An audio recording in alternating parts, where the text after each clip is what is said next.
하나님께서 저에게 주시는 말씀은 스가랴서 7장 말씀과 8장 말씀 우리 두 구절을 보겠습니다. 첫 번째로 1절부터 7절까지 말씀 우리 한 절씩 교독하겠습니다. 제가 1절 봅니다. 여러분들 2절 봐주시기 바랍니다. 다리오 왕 제4년 9째 달 곧 기슬레월 4일에 여호와의 말씀이 스가랴에게 임하니라.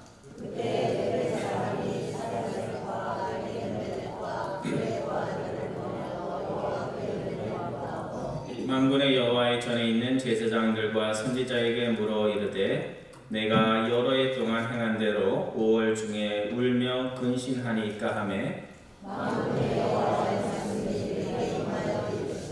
온 땅의 백성과 제사장들에게 이르라 너희가 70년 동안 5째 달과 7째 달에 금식하고 애통하였거니와 그 금식이 나를 위하여 한 것이냐?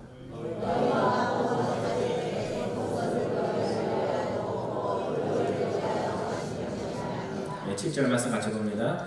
예루살렘과 사면 성읍에 백성이 편안히 거주하며 남방과 평원에 사람이 거주할 때 여호와가 옛 선지자를 통하여 외친 말씀이 있지 않느냐 하시니라. 아멘.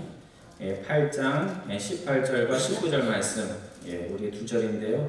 18절과 19절 한 목소리로 처음부터 공독하겠습니다. 시작. 만군의 여호와의 말씀이 내게 임하여 이르시되 만군의 여호와가 이같이 말하노라. 넷째 달의 금식과 5째 달의 금식과 7째 달의 금식과 10째 달의 금식이 변하여 유다 족속에게 기쁨과 즐거움과 희락의 절기들이 되리니 오직 너희는 진리와 화평을 사랑할지니라. 아멘.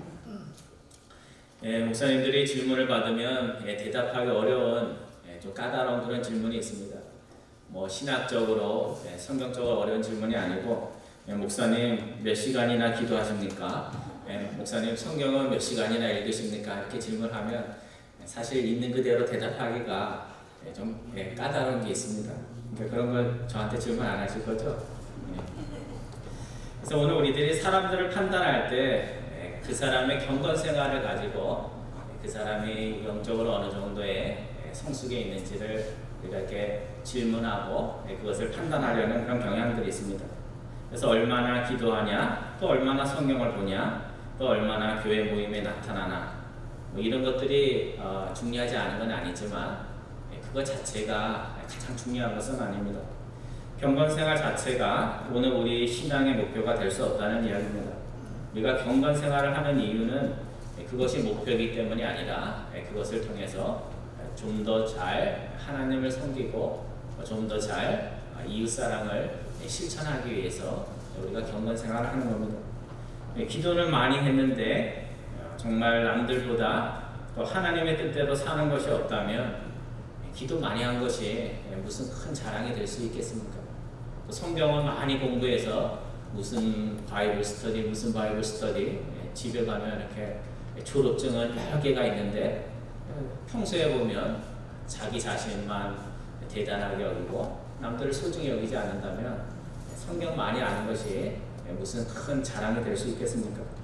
오늘 스가랴서 7장과 8장에 보면 금식과 애통을 한 분들이 나오는데 몇 년 동안 했냐면 70년 동안이나 매해마다 금식일을 정해놓고 금식하고 애통하는 일을 한 이스라엘 백성 이야기가 나옵니다.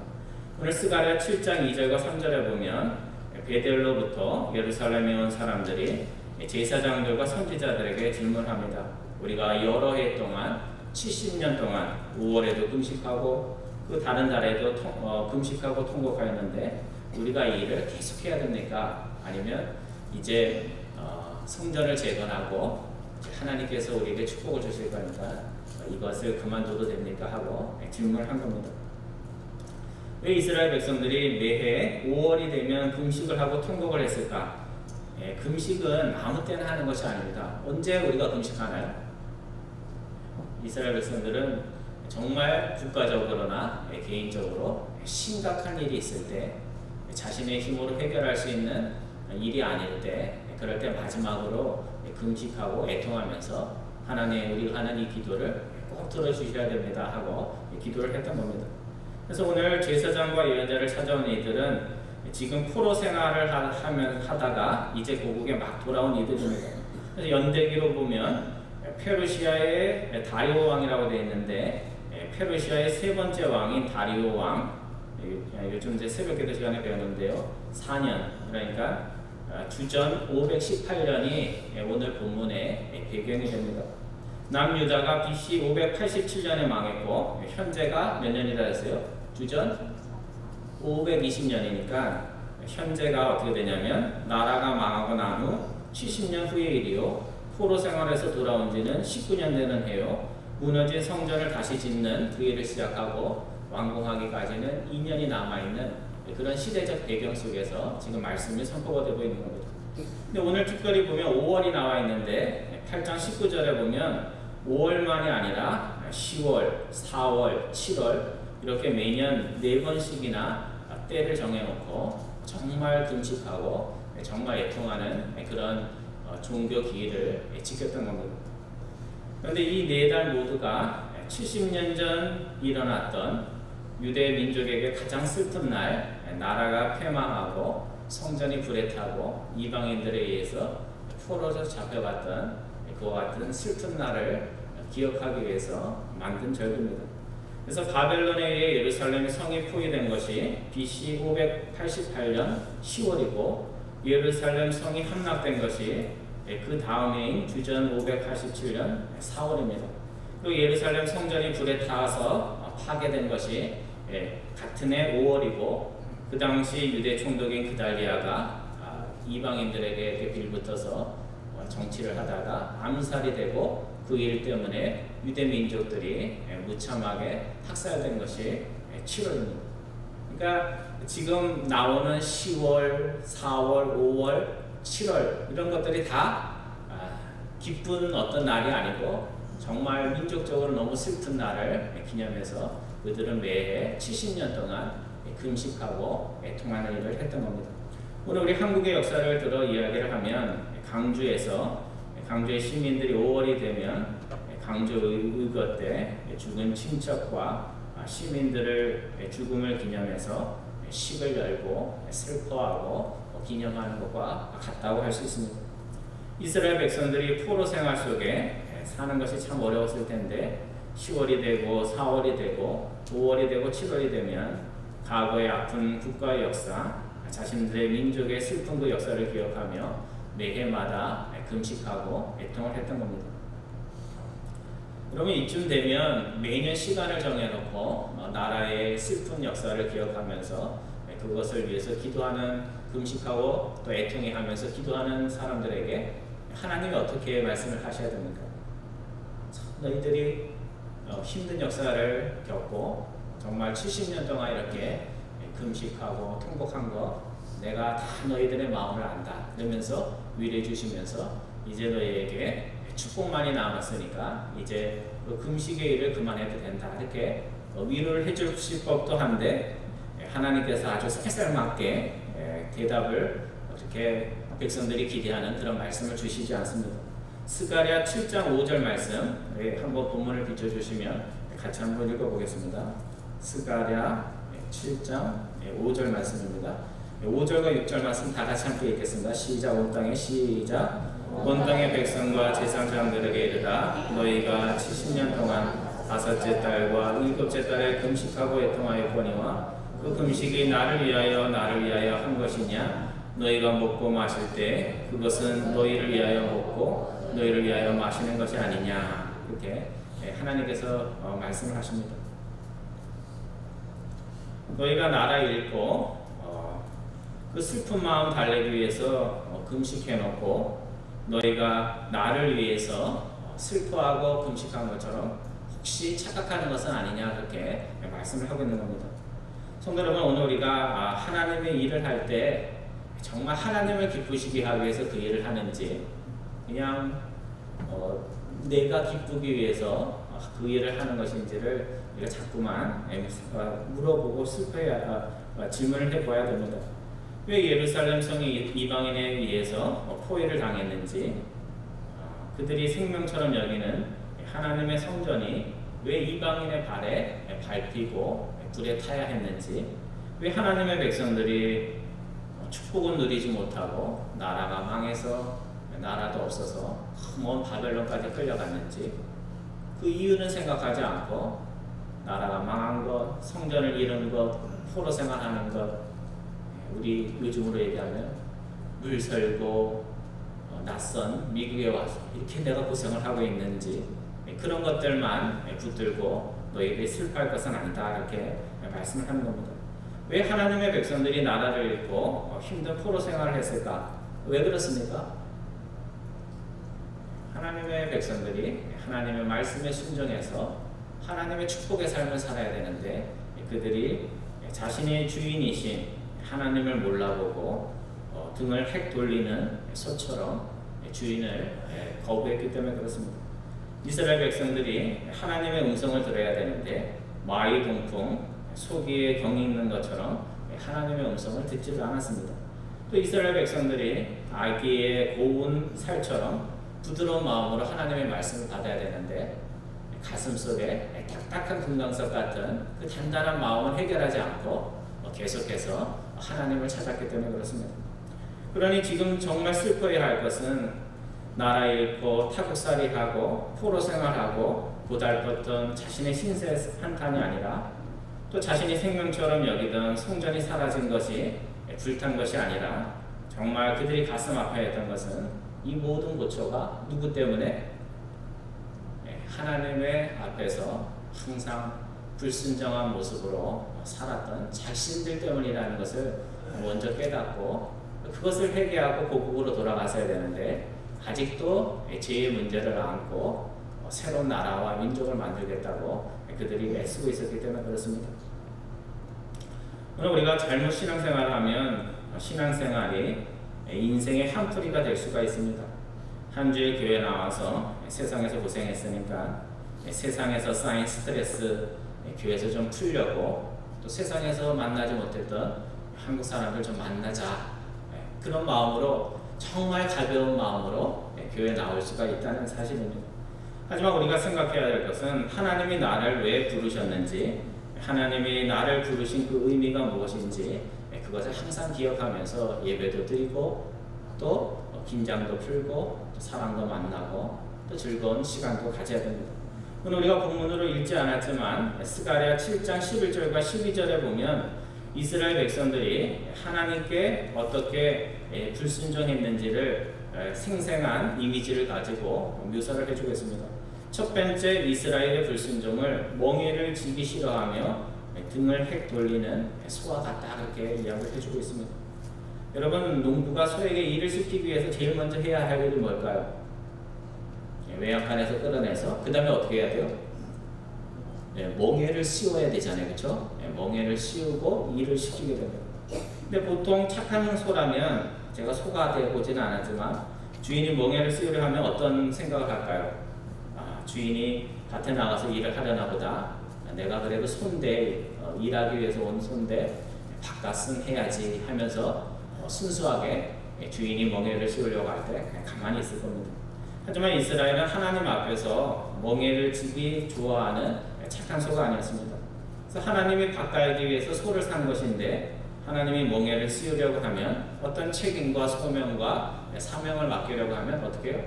등을 쭉 돌리면서 왜 귀찮은 그거를 내 등에다가 얹으려고 하냐 하는 그와 같은 소로 이스라엘 백성들이 살았던 겁니다.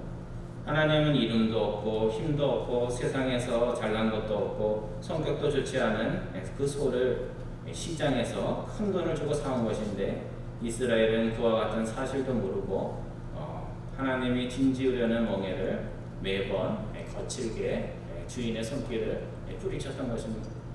여러분, 밭에서 밥 갈기 위해서 여러분이 주인으로 소 한 마리를 사왔는데, 소가 밥은 참 잘 먹는데 멍에 씌우려 할 때마다 등을 휙 돌아버리면 여러분이 주인이라면 어떻게 하시겠습니까? 이 입장을 바꿔놓고 생각해보죠. 우리는 소인데 이제 주인이 돼가지고 그런 소가 있다면 어떻게 하겠어요? 우리 최성남 지사님 어떻게 하시겠어요? 예, 좀 가격한 얘기고, 저도 그렇게 썼다가 지웠습니다. 잡아먹으면 안 되고요. 그래도 소를 예뻐하면서 평생 웃기시니까 제가 말을 못해요. 소가 이뻐가지고 평생 자식처럼 상전으로 모시고 그렇게 사시겠습니까? 아니면 참다 못해서 소 사겠다는 사람이 있으면 에이 손해보더라도 팔겠다 그런 마음으로 파시겠습니까?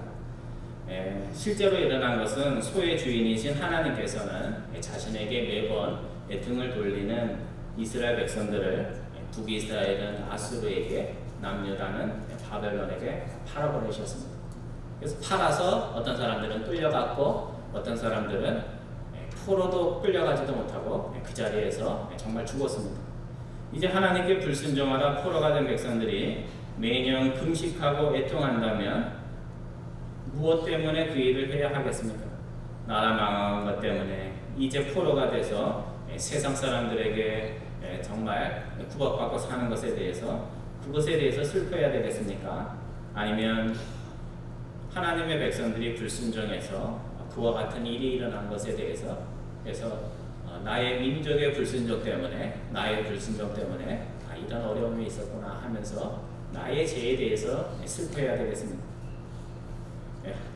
하나님께서는 오늘 우리들이 그냥 남들 보기에 좋게 금식하고 슬퍼하기보다는 이제 정말 내가 슬퍼할 일이 뭔지를 찾아서 하나님이 기뻐하지 않은 것들을 고치기를 원하는 것이지 슬픈 날빛을 가지고 신앙생활하는 것을 원하는 것은 아닙니다. 오늘 여러분과 저는 농부이신 하나님 앞에서 어떤 소인가 좀 정직하게 한번 살펴볼 필요가 있습니다.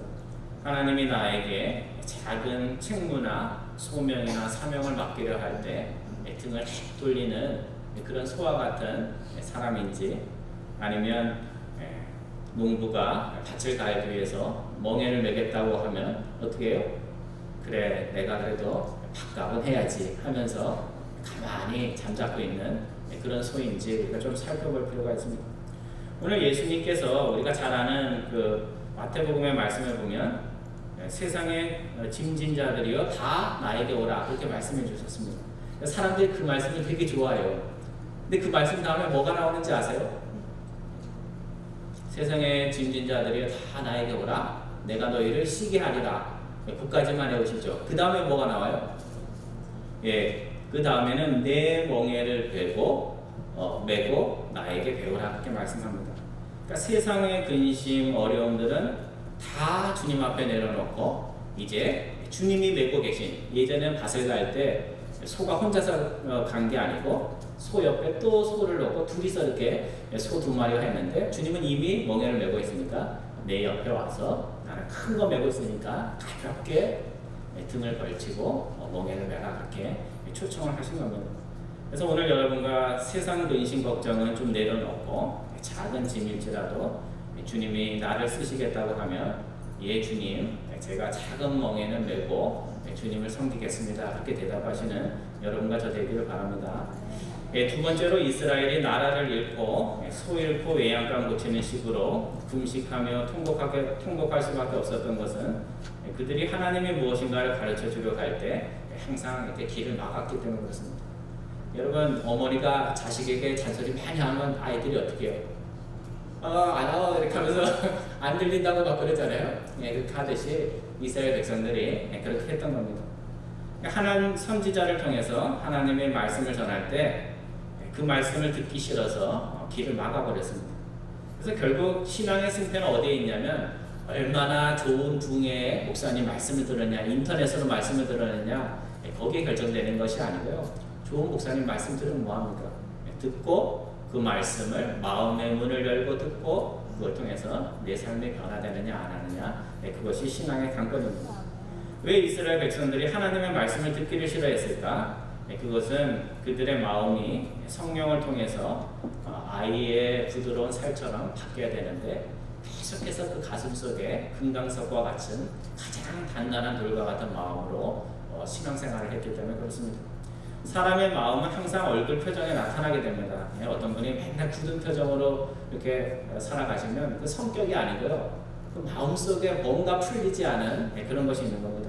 그래서 매일 사랑하며 사는 사람, 매일 집에서 아내와 남편의 사랑을 받고 살아가는 사람과 매일 남편과 아내에게 시달리면서 살아가는 사람의 표정이 같을까요? 틀릴까요?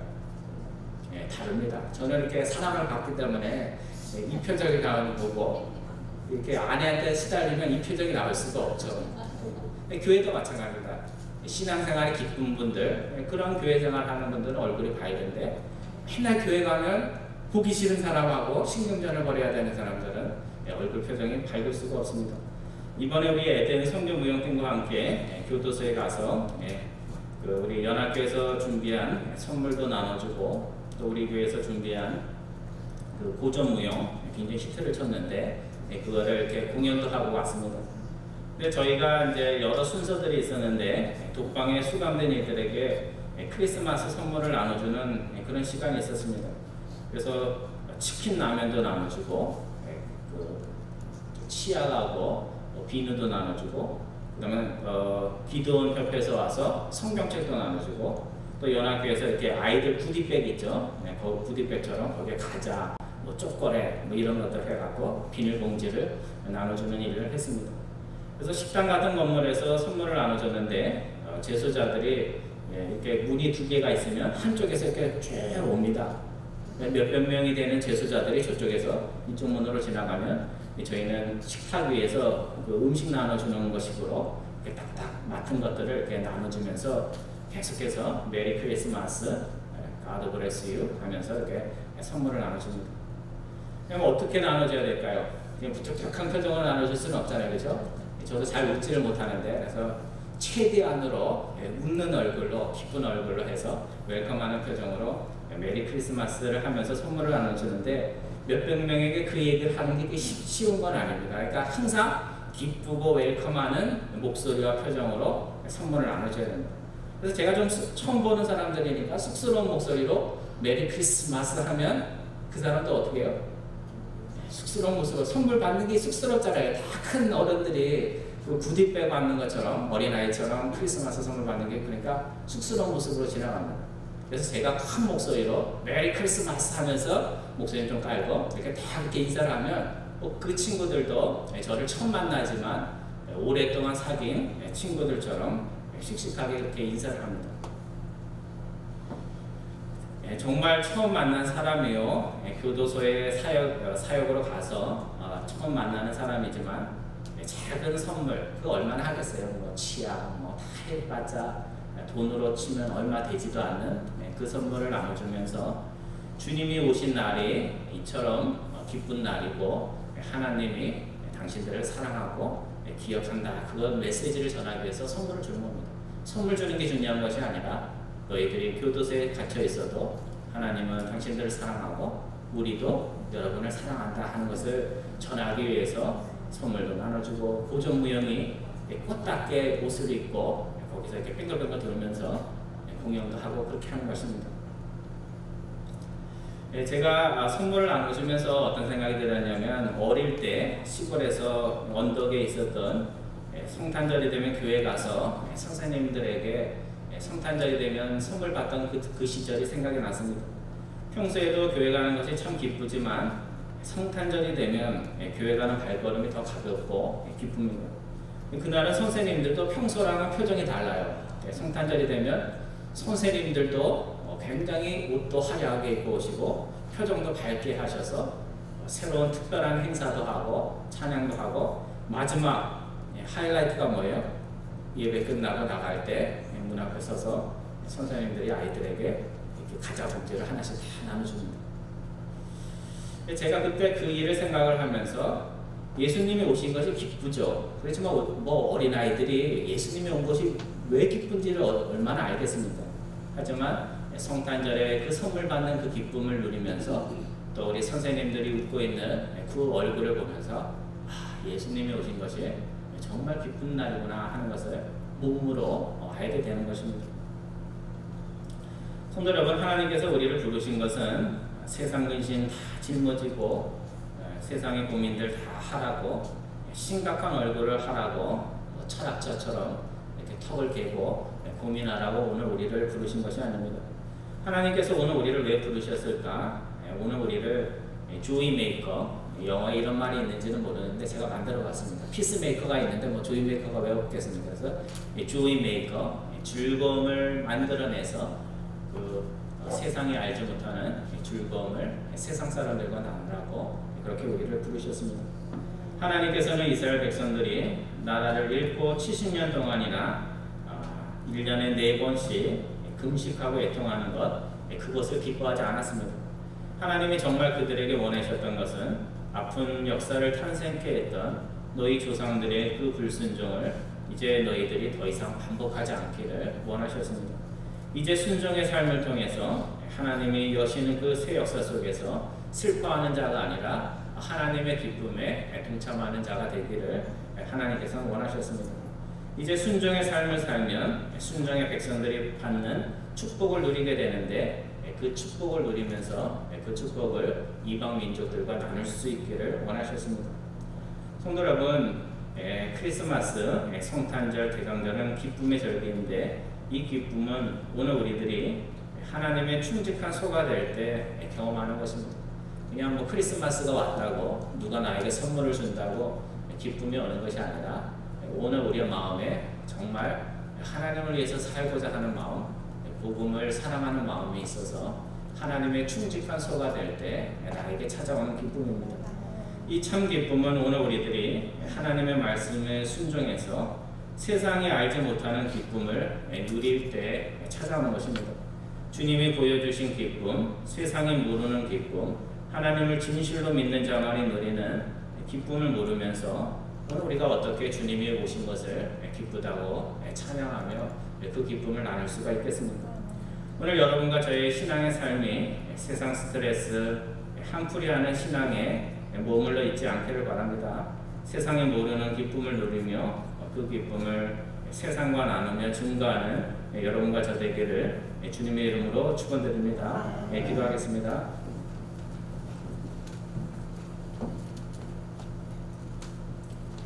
사랑의 하나님, 수일고 외양간을 고치는 사람처럼 불순종한 삶의 문제를 해결하지 못하고 그 결과를 책임지며 슬픈 삶을 살았던 이스라엘 백성들의 삶을 반복하지 않게 인도하여 주옵소서. 70년의 금식보다 순종의 삶 하루를 원하시는 주님의 뜻을 마음에 새기며 세상이 알지 못하는 기쁨을 세상에 전할 수 있는 하나님의 충직한 소와 같은 신앙인들 다 될 수 있도록 인도하여 주옵소서. 감사드리오며 예수님의 이름으로 기도드리옵나이다. 아멘.